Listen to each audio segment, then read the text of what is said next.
It turns out, Vitalik wasn't exactly joking. Sure, that might be what most people thought when Ethereum's creator published a controversial proposal on April Fool's Day, but the post has prompted a very real, very serious conversation about whether the underlying economics of the world's second-largest cryptocurrency should be altered. In fact, in the week since the concept was first floated, dialogue has only gotten more heated about the idea that a limit could be placed on the total number of Ether, Ethereum's cryptocurrency, that could ever be created. And while it's long been a contentious topic, there isn't currently a cap. The rate at which new coins are being introduced into the market has been growing. Buterin appears aware of the concern, citing economic sustainability as the reason he wants to stop creating new Ether when 120 million are introduced. In fact, he believes limiting the market supply to exactly that figure, twice the number of Ether sold in the platform's 2014 Ethereum fundraising, could help long-term. In a developer meeting last week, Buterin outlined his rationale further, and while his comments were initially greeted with giggles from other core developers, the atmosphere quickly gave way to serious reflection. From a technical standpoint, the change would be easy to implement, and pending sufficient community support, it could be executed with a simple code fix as part of Ethereum's next system-wide software update. On one side, the concept has been applauded by Ether investors. Lacking a formal stance on, similar to say, Bitcoin's limited 21 million Bitcoin supply, some investors have remained cautious, if not confused, about whether they should put their money in. Nevertheless, the proposed issuance cap has also been the brunt of heavy criticism.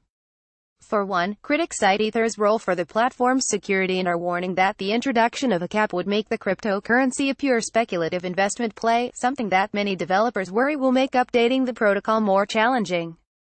Others take offense with what they claim is a poorly timed, if not poorly researched issue. I don't think that we have the understanding required to actually meaningfully know what we would be consenting to, Vlad Zamfir, a leading developer behind Ethereum's upcoming proof-of-stake consensus mechanism, wrote in a blog post. The numbers seem completely arbitrary, another critic wrote.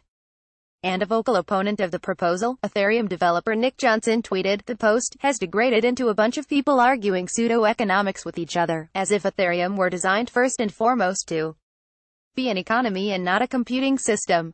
The arguments against. Sure enough, the critics seem particularly worried about what the economic incentives could mean for Ether's role as a crypto fuel for the network.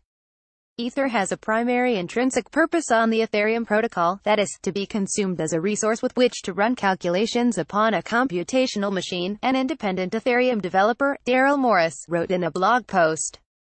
According to Morris, Ether's use as an investment tool shouldn't be prioritized over its ability to secure and protect the protocol, something he thinks the proposal would do. Speaking at a developer meeting Friday, Johnson echoed similar points.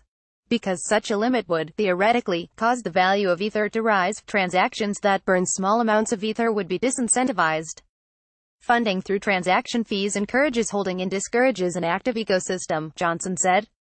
Continuing, Johnson said this would lead to a harmful spiral, where costs go up because transactions are fewer and that leads to fewer transactions and so forth, and the opposition started some time before Buterin's recent proposal. Zamfir, for example, has spoken out against putting a limit on the issuance of Ether in the past. Speaking to CoinDesk in February, Zamfir described the discussion as bike shedding. He told CoinDesk, the entire cryptocurrency hodler scene is apparently obsessed about issuance policies, even though issuance has very little to do with a cryptocurrency's success. He further speculated that, should a cap be passed, miners might have reasons to inherently oppose the idea, since a hard cap could limit their future payouts. Hodlers and miners have obvious major conflicts of interests which makes it impossible to count on them to care about any notion of public good or even any kind of impartial truth about optimal parameters, Zamfir said. Speaking in a blog post, Zamfir continued to state that understanding of the matter is limited, and using scarcity as an investment value add is stupid and annoying at best. And finally, others have argued that an issuance cap would raise the cost of entry into the network, something that contradicts the long-standing value proposition of keeping these costs low so that anyone can participate and in turn, make the network more decentralized.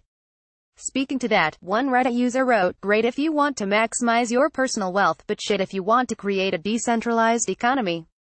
The arguments in favor, but from Buterin's research, none of these things hold true. In the developer meeting last week, Buterin stressed that transaction fees are not proportional to the price of Ether, but rather reflect demand for the Ethereum platform. This means that irrespective of a price rise, if the numbers of transactions remain the same, fees on the platform would not increase.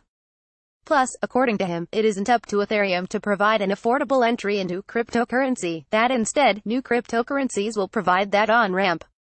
Crypto can avoid being too inegalitarian through the emergence of new coins, not through any single coin being super-inflationary, Buterin tweeted.